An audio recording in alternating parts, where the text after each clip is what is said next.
I've also been talking about it with friends both here in China and also in Australia, and with other friends who live in other countries.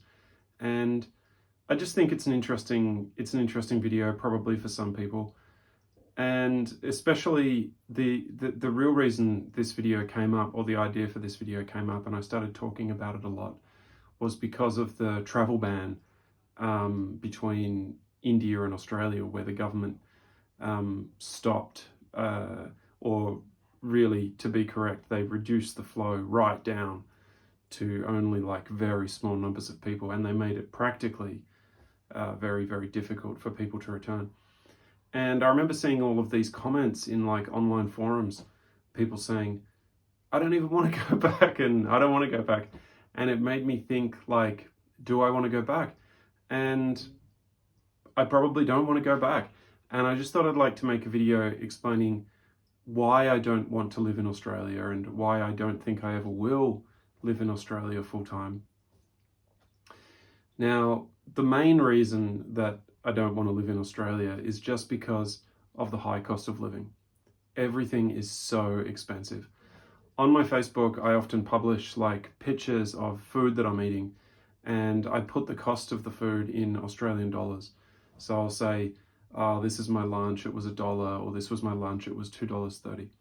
Now, admittedly, that's a little bit deceptive because my meals that I share are often subsidized. So I work at a university and the teacher's food is like $1, but it's pretty much a work benefit. A lot of people who have jobs that give them food could say, look at me, my food is free. They could say that. But it's not just that. I mean, I just feel like in Australia, everything is so expensive. And the number one like overpriced thing in Australia that I would say is housing. Housing is so expensive.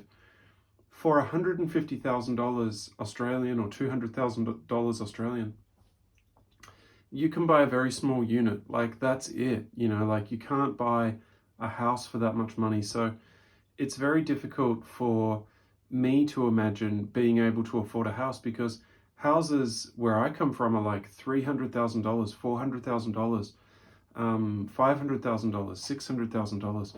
So the cost of housing is really expensive. And then rent is also very, very expensive. When I lived in Australia, I often like lived on a boat, or I lived with family, or I even like lived in a hammock. And that's like what I remember about Australia. Like, housing is very, very, very expensive. Coffee, eating out in restaurants, all of these things are very, very, very expensive. If I want to get a coffee in China, it's about $2 or $3. It's comparative to Australia, but what my friends are telling me now is that coffees are like $5, you know, coffees are $5. Alcohol, I don't drink a lot now, like I don't drink at all, really. I only drink one beer every so often, like maybe 1 or 2 beers a week. I'm not a big drinker. But if I do want to buy a beer in China, the beer costs like $2. $1, you know, that's all it costs. Like, it literally costs $1 for me to buy a beer, $1. And that's why a lot of foreigners have problems with drinking when they first come. And that was me, you know, like when I first came, I was like, $1 a beer? Like, I'm going to get a beer and then I'm going to get another beer. But in Australia, like, beers are like $6, $7. Now, I'm probably getting a lot of the prices wrong, but, you know, I'm not going to go through avocados to crocodile per kilo and all this kind of stuff. I'm not going to go through all of the different commodities, but that's just what I'm saying, you know, like basically the cost of living. Another thing that's really, really important to me is safety, like physical safety. I'm married now to a woman. And I just really worry about her safety in a country like Australia. Like, on a Friday night or a Saturday night, there's a lot of activity. Like, where would we live? Where could we afford to live? And could I guarantee her safety? There are countries where I can guarantee her safety fairly well, like with a high degree of confidence. In Asia, it is generally safer. it is generally safer. There's less crime against, like violent crime. There's less violent crime. I would not be worried about my wife being out at night in Asia, and I'm very satisfied with her, going out on her own at night. It's not a big deal. Safety, it's important to some people. It's important to me. The other thing that I often think about as well is just like government regulation. Like, in China, I can ride a bike without a helmet. Like in Australia, the amount of times like I've been stopped for like not having a bike helmet.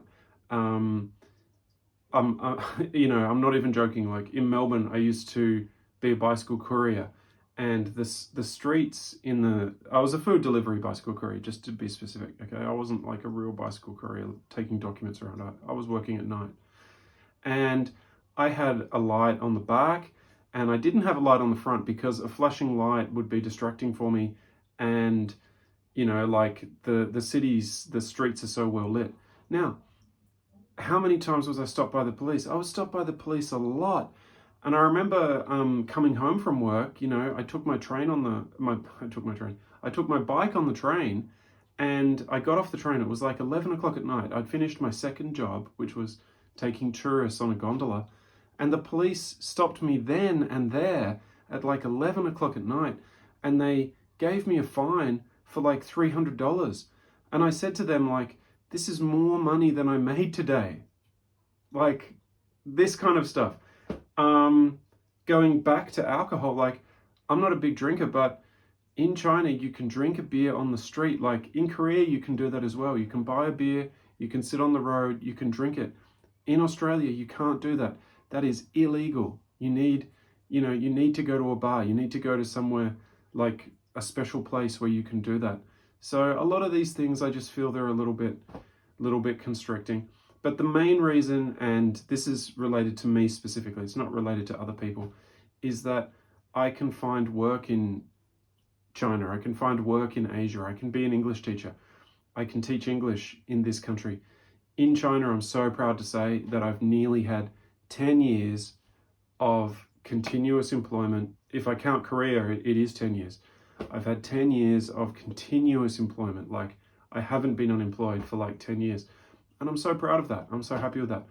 When you're employed full-time and you can work, it's such a life-changing thing. Like, it's so transformative. And, I had employment. I was intermittently employed, but I didn't have like any kind of career. I didn't have any kind of like potential to develop myself in a financial sense and to improve my circumstances. And that's one of the main reasons why I won't be returning to Australia to live probably ever, because I just don't think I could find work there. And that's related to me and who I am. But anyway, I just wanted to make this video, and I do love my country. I will always consider myself Australian, but that's just how I feel about it. And